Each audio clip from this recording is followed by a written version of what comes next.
Sir. किशोर, sir. वो हमें यहाँ से जाने नहीं देगा। तो क्या करें सर? यहाँ से निकलने का एक ही रास्ता है। कौन सा रास्ता? मैं सिर्फ 3 तक गिनूंगा। ठीक है। तुम उस रास्ते से नहीं भागना। बॉस, साथ में जाएंगे, वो बहुत खतरनाक है बॉस।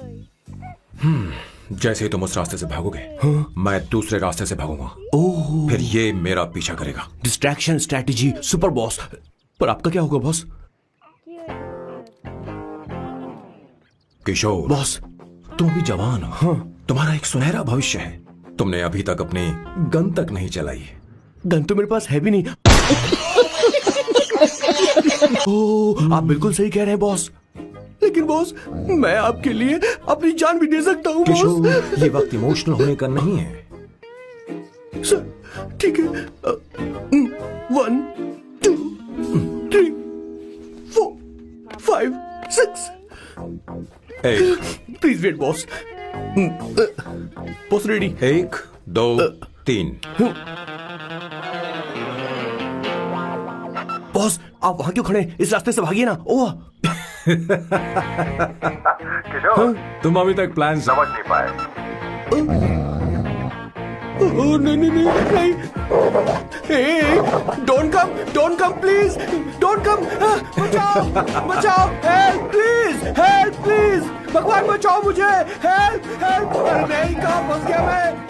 इन्हें मेरी सेफ्टी की जरा भी चिंता नहीं है। 2 साल से मैं इनका पिए हूँ, पर हमेशा इनके झांसे में आ ही जाता हूँ। आप लोग यही सोच रहे हैं ना कि इन मामूली से फूलों के लिए मैं इनका गुलाम बना हुआ हूँ, पर मैं आपको बता दूं कि सुगंध को महसूस करना इनका जुनून है। अच्छा जी, ऐसा है क्या? इनके घर में लैब है, मेरा मतलब परफ्यूम लैब। परफ्यूम बनाने में मेरे बॉस पूरे यूरोप में फेमस हैं। बूची ग्लूम, रोबो बकानो, सेल्विन क्लीन जैसे बेहतरीन ब्रांड्स को मेरे बॉस ने ही बनाया है।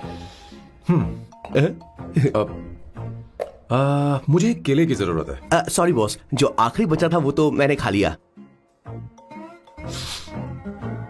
शायद किचन में। कोई चांस नहीं है बॉस, पूरे घर में तो क्या, लैब में भी एक भी केला नहीं बचा।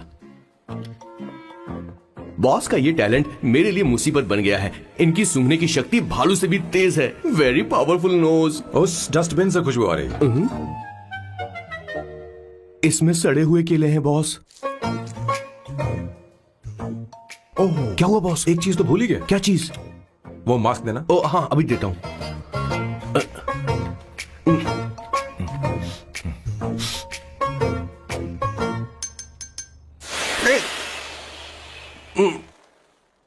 आपने मुझे पहले क्यों नहीं बताया बॉस? बॉस का ये स्पेशल टैलेंट कभी कभी बहुत बड़ी प्रॉब्लम खड़ी कर देता है। फैंटास्टिक! ये खुशबू के प्रेमी हैं और हमेशा गंदी बदबू से दूर भागते हैं। बॉस, क्या हुआ बॉस? क्या हुआ? अरे, आसपास कोई मछली पका रहा है। बॉस, यार कई किलोमीटर तक इंसान तो क्या घर भी नहीं है। शायद ये बदबू किसी दूसरे शहर से आ रही है।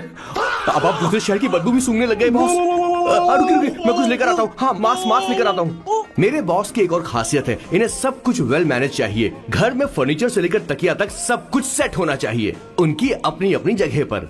खाने पीने के मामले में भी इन्हें सफाई बहुत पसंद है। अगर प्लेट में जरा सी भी गंदगी हो तो खाना इनके गले से उतरता नहीं है। इसीलिए मेरे बॉस हमेशा डिस्पोजेबल प्लेट और कप का इस्तेमाल करते हैं। इनकी लाइफ में हर चीज यूज एंड थ्रो है। वैसे तो मेरे बॉस एक नंबर के सनकी है, पर इनका दिल बहुत अच्छा है। बॉस की कहानी से पहले आपको इनके दादाजी के बारे में कुछ जानना पड़ेगा, तो चलिए फ्लैशबैक में।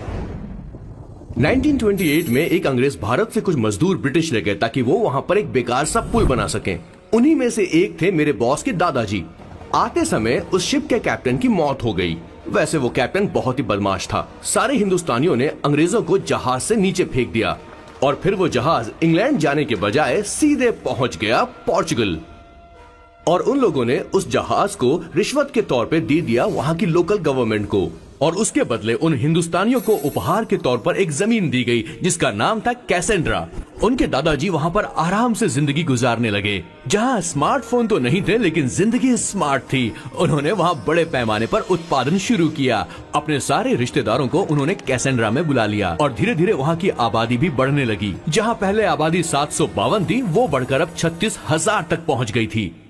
और धीरे धीरे वहाँ पर एक छोटा सा हिंदुस्तान बस गया और वो लोग बातचीत में पुरानी हिंदी भाषा का प्रयोग करते थे, जैसे कि ब्रेकफास्ट को अल्पाहार, गुड आफ्टरनून को शुभ मध्य वेला और गुड मॉर्निंग बन गया शुभ दिन। मैं यहाँ पर पिछले 2 सालों से रह रहा हूँ, लेकिन इनकी भाषा मेरे पल्ले तो बिल्कुल नहीं पड़ती। फिर भी मैं इस भाषा को समझने की पूरी कोशिश करता हूँ। This is the brief history of 1928 Hindi first batch of Cassandra. मेरे बॉस की पूरी कहानी अलग हुई होती अगर उनके दादाजी उस जहाज में नहीं होते, तो फिर क्या होता।